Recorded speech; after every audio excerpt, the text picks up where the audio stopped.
Lawyer, Good so evening. when does it say that a bill has ended its life? Okay, so a bill ends its life conventionally with the parliament that passed it. So, or a parliament that worked on the bill or worked on the processes of getting the bill passed. And so if the bill did not become law with the parliament that initiated or worked on it, then the bill dies with that parliament. And the rationale is that parliaments exist in terms. I don't know if you remember, but recently the Supreme Court even passed a judgment on that issue, where the Attorney General urged the argument that we must interpret parliaments. The case on the crossing carpets. Yes. Interpretation of parliament should be limited to the terms. Yes, of the people. So it's 4 years. You are elected for a term of 4 years. Yes. And so that is. So you can't be said to be crossing carpet in the future. More or less, that is the effect. Good. To prevent political parties from controlling what goes on in parliament and per people's, parochial whims, controlling what happens on the floor. So if a bill comes to parliament, it's starting from first reading, second reading, third reading, it must complete. When do we say that a bill has completed its life? So it is laid, when you say complete its life... Complete its life so that parliament has finished with it. Okay, so it is laid, it is read, the first, the second, the third, it is referred to whichever committee would work on it, all the amendments are considered, and then once it is brought in its final state, still as a bill, it is passed after the third reading. By parliament. By parliament. Now, after it is passed, it is still a bill. It is not a law. So it becomes a law when it is transmitted to the president and the president assents by signing it into law. Now, where do we get this from? This is what we sort of inherited from the UK, because for a very long time... And the US too. And the US. Right. So for a very long time, the UK, the monarch of the United Kingdom, was all-powerful. So it was a supreme monarch. They did everything themselves. But as time went on, I don't know if you remember Oliver Cromwell and the fights between parliaments and the monarchy. So they had to sort of attempt to democratize their system. In attempting to democratize their system, they thought it wise not to alienate the monarchy, fully. So the head of state has a role to play in passing the laws. And what role does the head of state have to play? Signing. Yeah. So this is what we have sort of carried here. So in exercising that authority, the president is acting as a head of state as opposed to head of government. Yes. All right. As a head of state in assenting to those bills. So you are saying that when the bill has passed third reading, passed by parliament, and is on its way to the presidency, it is still a bill. It is still a bill. Okay. So when it goes to the president, what options do the president have? So under Article 106 of the Constitution, the president has two options. The first is to sign it if he agrees with every term in the Constitution, in the bill. The second is if he disagrees, he has the option of remitting it back to Parliament with a memo that indicates the issues he has with the bill. Now, when he sends it back to Parliament with a memo, Parliament also has another option to sort of accept the recommendations of the president and rework the bill, or to override the presidential decision by a 2/3 majority.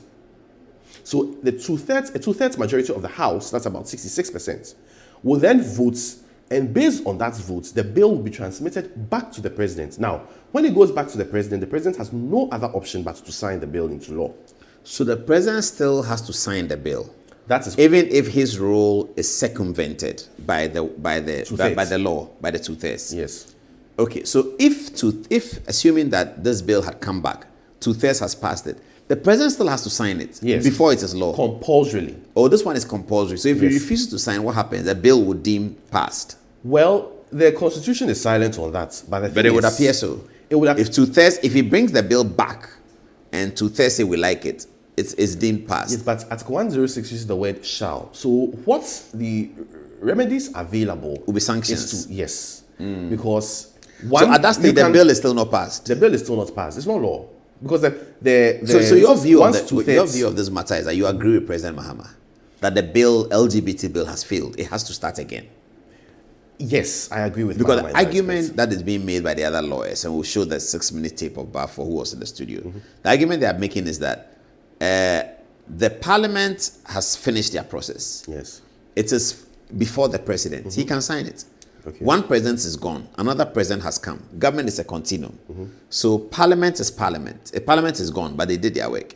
So this president can sign it. How is that difficult for you to accept? You see, the thing is, Parliament may have done its work, but the process of lawmaking is not over. Lawmaking does not end with Parliament.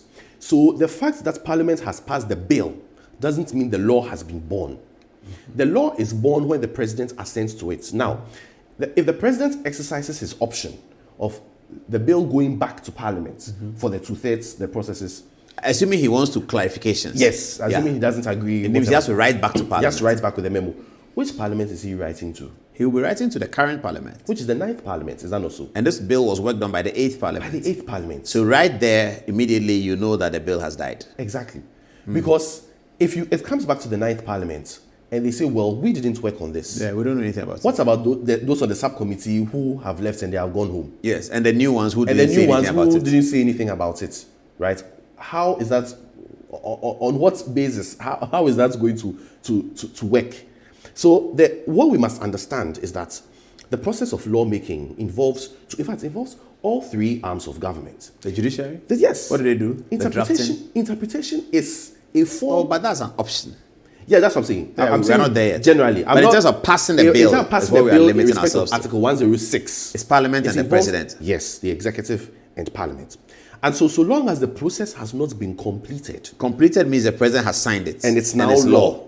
It's now born. Until then, the process has not completed. Exactly. And so if a Parliament's tenure ends before the bill is signed, yes, the bill has failed. The bill has failed. Because if the new president is to exercise his decision, his prerogative, to remit it back to Parliament, he's not remitting it back to the Parliament that worked on it. He's remitting it to another Parliament.